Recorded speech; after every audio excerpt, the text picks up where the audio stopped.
मेरे प्यारे देशवासियों, नमस्कार। 75वें गणतंत्र दिवस की पूर्व संध्या पर मैं आप सभी को हार्दिक शुभकामनाएं देती हूँ। जब मैं पीछे मुड़कर ये देखती हूँ कि विपरीत परिस्थितियों के बावजूद हमने कितने लंबे यात्रा की है, तो मेरा हृदय गर्व से भर जाता है। हमारे गणतंत्र का 75वां वर्ष कई अर्थों में देश की यात्रा में एक ऐतिहासिक पड़ाव है। ये उत्सव मनाने का विशेष अवसर है, जैसे हमने स्वाधीनता के 75 वर्ष पूरी होने पर आजादी का अमृत महोत्सव के दौरान अपने देश की अतुलनीय महानता और विविधतापूर्ण संस्कृति का उत्सव मनाया था। काल के दिन हम संविधान के प्रारंभ का उत्सव मनाएंगे। संविधान की प्रस्तावना हम भारत के लोग इन शब्दों से शुरू होती है। ये शब्द हमारे संविधान के मूल भाव अर्थात लोकतंत्र को रेखांकित करते हैं। भारत की लोकतांत्रिक व्यवस्था लोकतंत्र की पश्चिमी अवधारणा से कहीं अधिक प्राचीन है, इसीलिए भारत को लोकतंत्र की जननी कहा जाता है। एक लंबे और कठिन संघर्ष के बाद 15 अगस्त 1947 को हमारा देश विदेशी शासन से मुक्त हो गया, लेकिन उस समय भी देश में सुशासन तथा देशवासियों में निहित क्षमताओं और प्रतिभाओं को उन्मुक्त विस्तार देने के लिए उपयुक्त मूलभूत सिद्धांतों और प्रक्रियाओं को स्वरूप प्रदान करने का कार्य चल ही रहा था। संविधान सभा ने सुशासन के सभी पहलुओं पर लगभग 3 वर्षों तक विस्तृत चर्चा की और हमारे राष्ट्र के महान आधारभूत ग्रंथ यानी भारत के संविधान की रचना की। आज के दिन हम सब देशवासी उन दूरदर्शी जननायकों और अधिकारियों का कृतज्ञता पूर्वक स्मरण करते हैं, जिन्होंने हमारा भव्य और प्रेरक संविधान के निर्माण में अमूल्य योगदान दिया था। हमारा देश स्वतंत्रता की शताब्दी की ओर बढ़ते हुए अमृत काल के प्रारंभिक दौर से गुजर रहा है। ये एक युगांतकारी परिवर्तन का कालखंड है। हमें अपने देश को नई ऊंचाइयों तक ले जाने का सुनहरा अवसर मिला है। हमारा लक्ष्यों को प्राप्त करने के लिए प्रत्येक नागरिक का योगदान महत्वपूर्ण होगा। इसके लिए मैं सभी देशवासियों से संविधान में निहित हमारे मूल कर्तव्यों का पालन करने का अनुरोध करूंगी। ये कर्तव्य आजादी के 100 वर्ष पूरी होने तक भारत को एक विकसित राष्ट्र बनाने की दिशा में प्रत्येक नागरिक के आवश्यक दायित्व है। इस संदर्भ में मुझे महात्मा गांधी का स्मरण होता है। बापू ने ठीक ही कहा था, जिसने केवल अधिकारों को चाहा है, ऐसे कोई भी प्रजा उन्नति नहीं कर सकी है। केवल वही प्रजा उन्नति कर सकी है जिसने कर्तव्यों का धार्मिक रूप से पालन किया है। मेरे प्यारे देशवासियों, गणतंत्र दिवस हमारे आधारभूत मूल्यों और सिद्धांतों को स्मरण करने का एक महत्वपूर्ण अवसर है। जब हम उनमें से किसी एक बुनियादी सिद्धांतों पर चिंतन करते हैं, तो स्वाभाविक रूप से अन्य सभी सिद्धांतों पर भी हमारा ध्यान जाता है। संस्कृति, मान्यताओं और परंपराओं की विविधता हमारे लोकतंत्र का अंतर्निहित आयाम है। हमारे विविधता का ये उत्सव समता पर आधारित है, जिसे न्याय द्वारा संरक्षित किया जाता है। ये सब स्वतंत्रता की वातावरण में ही संभव हो पाता है। इन मूल्यों और सिद्धांतों की समग्रता ही हमारी भारतीयता का आधार है। Doctor B.R. अम्बेडकर के प्रबुद्ध मार्गदर्शन में प्रवाहित इन मूलभूत जीवन मूल्यों और सिद्धांतों में रची बसी संविधान की भावधारा ने सभी प्रकार के भेदभाव को समाप्त करने के लिए सामाजिक न्याय के मार्ग पर हमें अडिग बनाए रखा है। मैं ये उल्लेख करना चाहूंगी कि सामाजिक न्याय के लिए अनवरत युद्धरत रहे श्री कर्पूरी ठाकुर जी की जन्म शताब्दी का उत्सव काल ही संपन्न हुआ है। कर्पूरी जी पिछड़े वर्गों के सबसे महान पक्षकारों में से एक थे, जिन्होंने अपना सारा जीवन उनके कल्याण के लिए समर्पित कर दिया था। उनका जीवन एक संदेश था। अपने योगदान से सार्वजनिक जीवन को समृद्ध बनाने के लिए मैं कर्पूरी जी को अपनी श्रद्धांजलि अर्पित करती हूँ। हमारे गणतंत्र की मूल भावना से एकजुट होकर 140 करोड़ से अधिक भारतवासी एक कुटुंब के रूप में रहते हैं। दुनिया के सबसे बड़े इस कुटुंब के लिए सह अस्तित्व की भावना भूगोल द्वारा थोपा गया बोझ नहीं है, बल्कि सामूहिक उल्लास का सहज स्रोत है, जो हमारे गणतंत्र दिवस के उत्सव में अभिव्यक्त होता है। इस सप्ताह के आरंभ में हम सबने अयोध्या में प्रभु श्री राम के जन्म स्थान पर निर्मित भव्य मंदिर में स्थापित मूर्ति की प्राण प्रतिष्ठा का ऐतिहासिक समारोह देखा। भविष्य में जब इस घटना को व्यापक परिप्रेक्ष्य में देखा जाएगा, तब इतिहासकार भारत द्वारा अपने सभ्यतागत विरासत की निरंतर खोज में युगांतकारी आयोजन के रूप में इसका विवेचन करेंगे। उचित न्यायिक प्रक्रिया और देश के उच्चतम न्यायालय के निर्णय के बाद मंदिर का निर्माण कार्य आरंभ हुआ।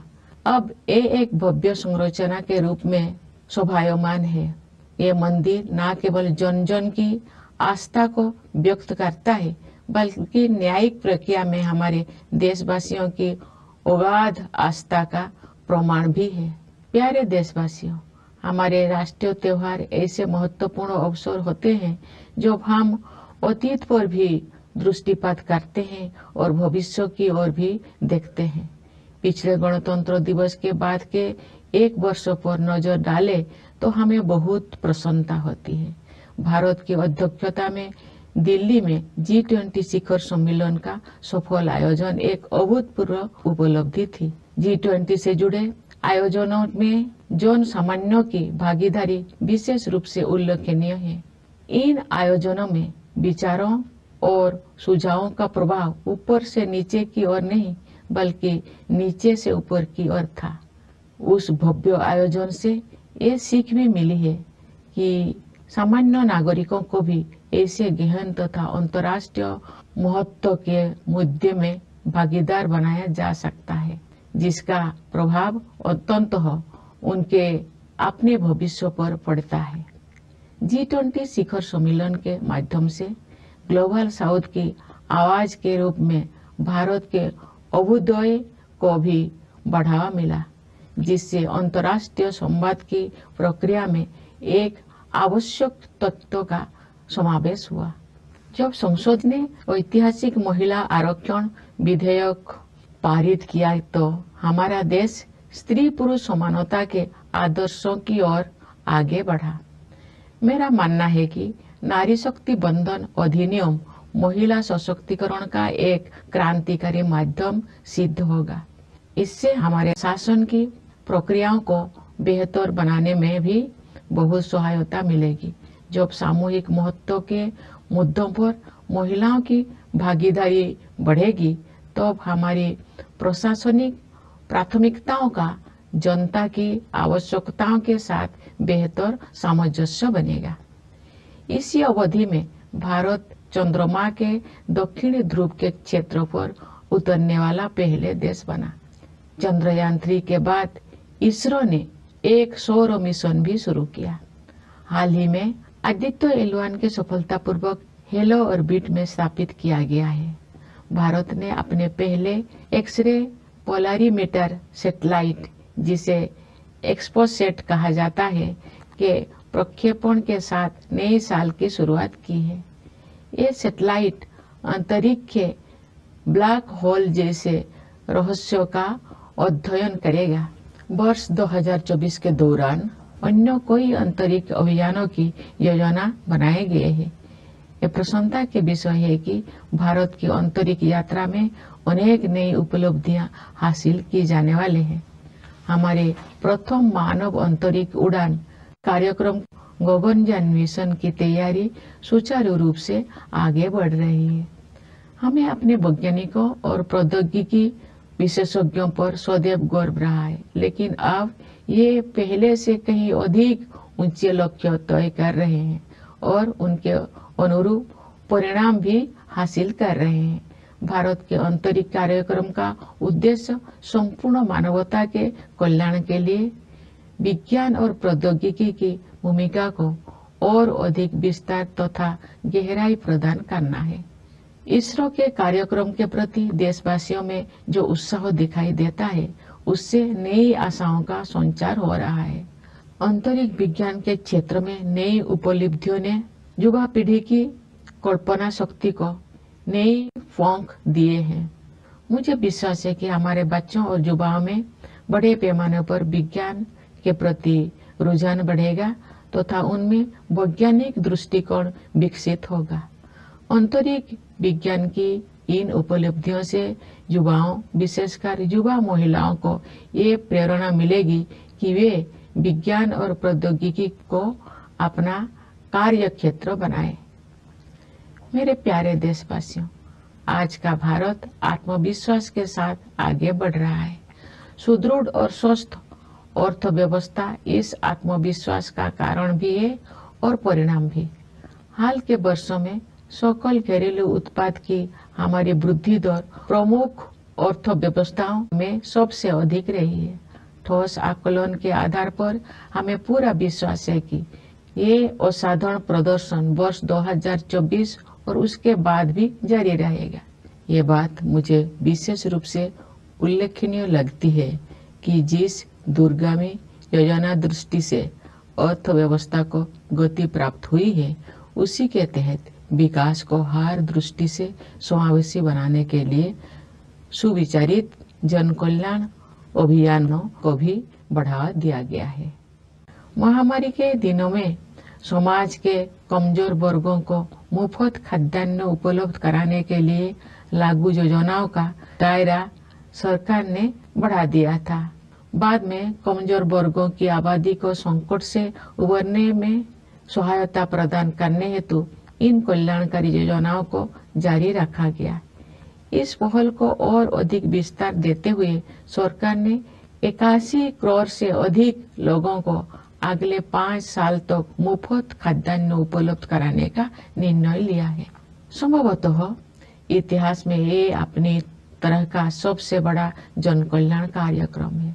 साथ ही सभी नागरिकों के जीवन यापन को सुगम बनाने के लिए अनेक समयबद्ध योजनाएं भी कार्यान्वित की जा रही है। घर में सुरक्षित और पर्याप्त पेयजल की उपलब्धता से लेकर अपना घर होने के सुरक्षाजनक अनुभव तक, ये सभी बुनियादी न्यूनतम आवश्यकताएं हैं, न कि विशेष सुविधाएं। ये मुद्दे किसी भी राजनीतिक या आर्थिक विचारधारा से परे है और इन्हें मानवीय दृष्टिकोण से ही देखा जाना चाहिए।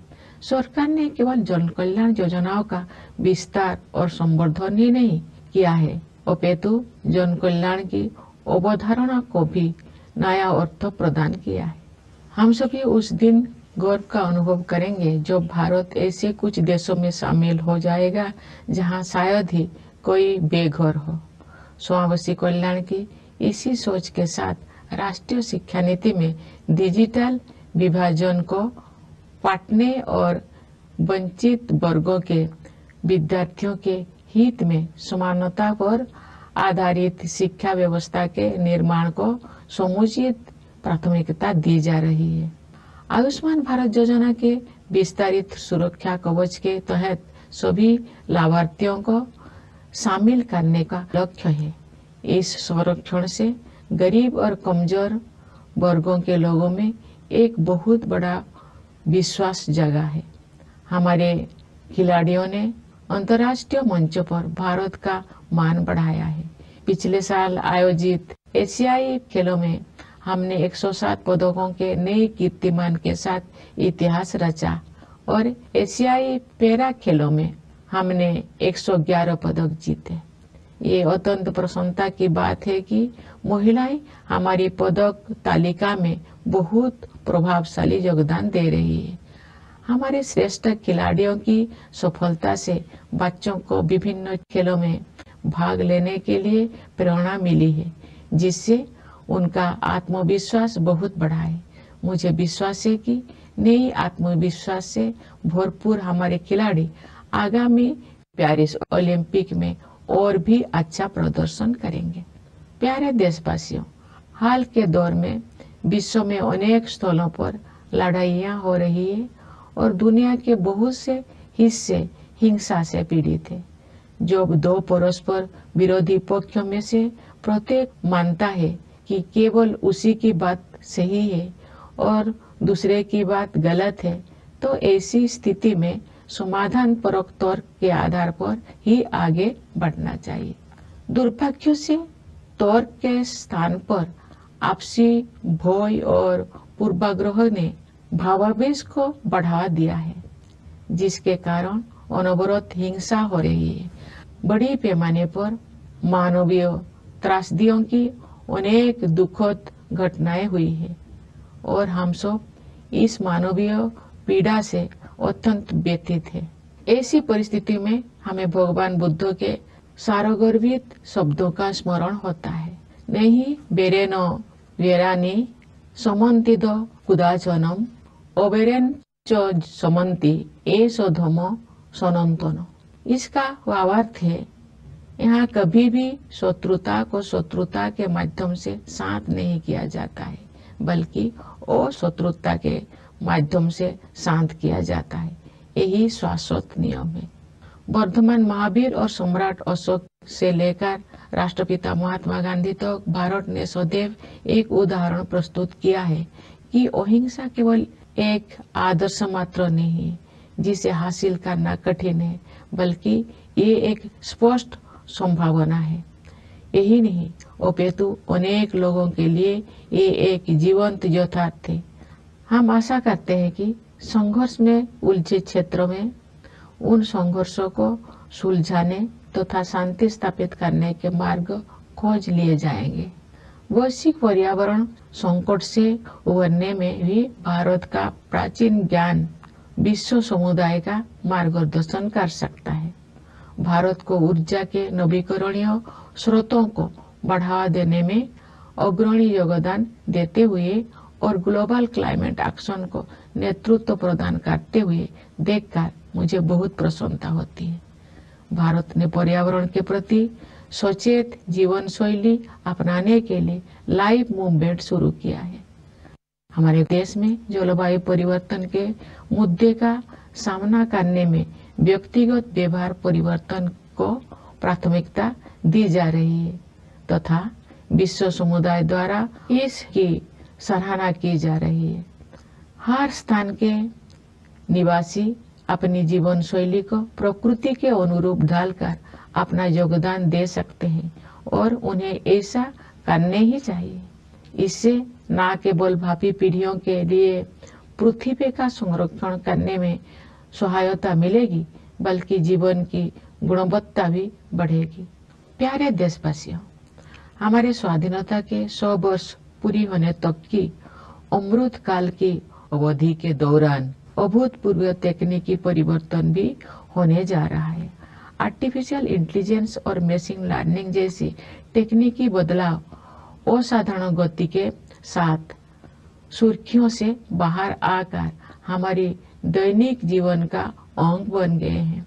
कई क्षेत्र में भविष्य से जुड़ी आशंकाएं चिंतित करती है, लेकिन अनेक उत्साहजनक अवसर भी दिखाई देती है, विशेषकर युवाओं के लिए। हमारे युवा वर्तमान की सीमाओं से परे जाकर नई संभावनाएं तलाश रहे हैं।